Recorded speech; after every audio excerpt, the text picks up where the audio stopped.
Hey guys, welcome to a new episode of AB in the Films. Yeah, I'm gonna do this one in my car right now, because there's a lot of stuff going on in the house, and, well, it's gonna distract me from talking about this movie, because there's just so much to talk about. So anyway, yeah, Martin Scorsese's The Wolf of Wall Street. Wow. There's been a lot of talk about this film on the internet. I've heard, of how long it is. And I have to say, it is a crowning achievement, not only for Martin Scorsese as a filmmaker, but Leonardo DiCaprio as an actor. Like, is it me, or does DiCaprio get better and better and better as he goes on? I don't know. I don't know how he does it. I mean, he did these little movies, you know, when he was a child, or when he was you know, in his late teen years, and then he did Titanic, and he was all over the place, and now he's been, like, ever since Titanic, he's been doing these movies and stuff, and he's worked with a lot of talented people, and in this one, because I honestly thought he was going to get the nomination for Django.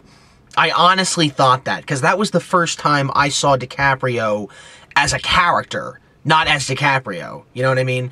Now, don't get me wrong, I love Leo DiCaprio, I think he's great, but I saw him as Jordan Belfort. He was that good in this.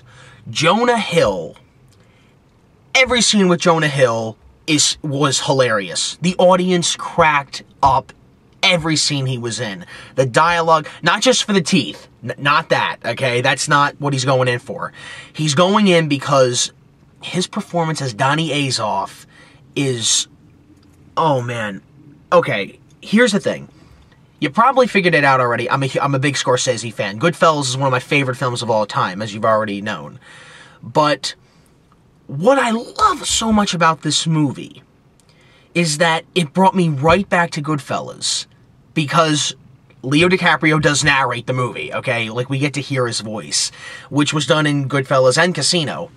But, man, I love it so much. Okay, here's the story of it. I think I have it right, because the movie, I will say this, I mean, I know Casino is 3 hours long, but this movie felt like 4.5 hours long. It was long, man.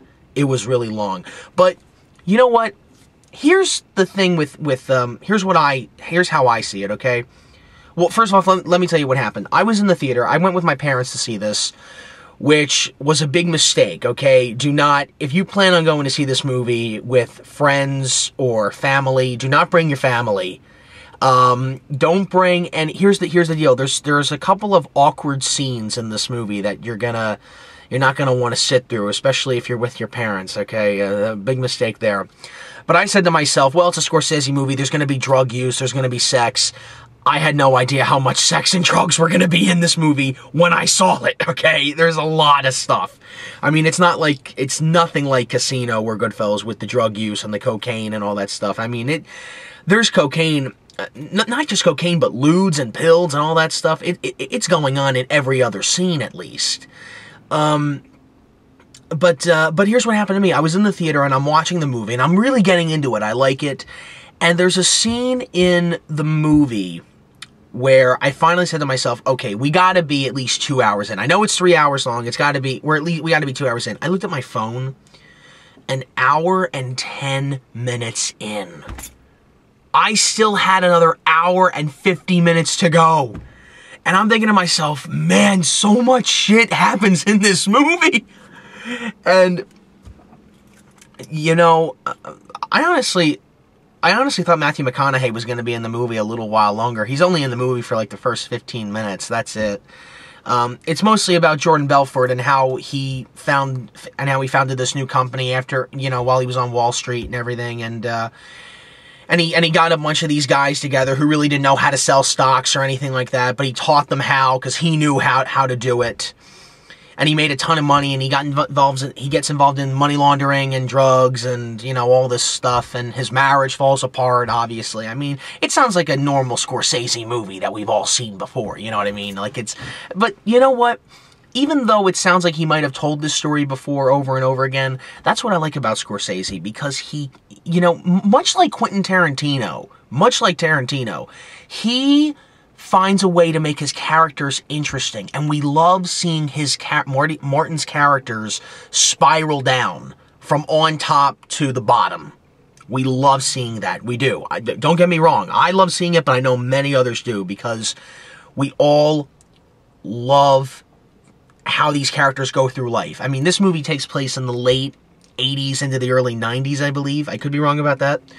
But I loved it from beginning to end. Now, here's my only criticism with it. The length of the movie. Well, yeah, it was long. It felt like 4.5 hours, even though it's like, what, 3 hours and 10 minutes, something like that? And it did feel kind of all over the place towards the end, because obviously, Martin had to cut out a lot of, his editor, I'm not sure who edited the picture, but I know Marty was in the room, but when they were editing it, they had to cut a lot of stuff out, because originally I heard the movie was 4.5 hours long in actual length time, so they had to cut 1.5 hours out, because they had so much footage for this movie. And towards the end of the movie, you can kind of see where it went, because there were, as I was watching it, I said to myself, okay, there could have been a scene there, like, wait a minute, I missed this. They must have had something in there that would have made this scene work, but it doesn't, because it's not there, you know? Like, maybe I missed a line of dialogue that doesn't really make any sense. But don't keep that, don't let that keep you away from seeing what is a really entertaining movie. There's tons of language in this. It's not for children. This is not a kid's movie. It's Scorsese, but then again, this is the guy who made Hugo, and it's not like Hugo, I'll tell you that. In fact, when Hugo came out, a lot of people said, Martin Scorsese directed that? That doesn't look like a Scorsese picture at all. But he did it. Anyway, final verdict on it. I want to get back to the length of the movie. The length of the movie, it's 3 hours and 10 minutes. When I saw Casino for the first time, first of all, I should point out that movie's 3 hours long. When I saw Casino for the first time, that movie went on and on and on. And the more I watched it, and the more I understood, like, what scene was going to come after next, you know, as I watched it over and over again, I started to memorize it. Because when you see something over and over again, you start to get it down. The movie becomes less and less long. And it feels right. This movie felt like it was all over the place, but this was the first time I saw it. I have a feeling that when this movie comes out on DVD, or if I ever go to the theaters to see it again, because I think I will go see this again, I really enjoyed this movie a lot, I think it will feel like it gets shorter. It will. Even though it felt like it was long.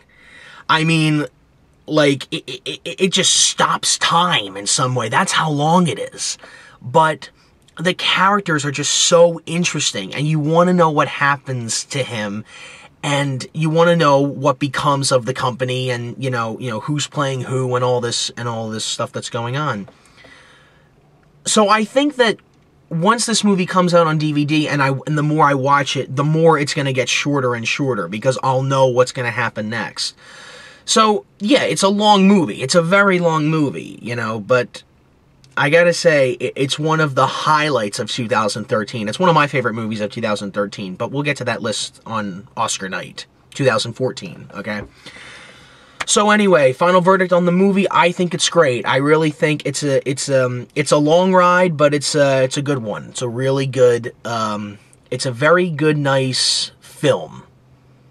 And when I say that, I mean, literally, it's a film, because Scorsese, I also read that he didn't want to shoot this digitally. He wanted to shoot it on film, and some of it actually is shot on film. If you look at the movie, some of it is shot on film. Most of it it was recorded digitally, but it's an interesting movie. It really is, and I loved it, and I hope you guys too. I hope you guys go see this. It's really good. So yeah, I'm gonna go to the theaters right now to go check out Anchorman 2: The Legend Continues, and when I get back, I'll give you guys my review on that. Take care.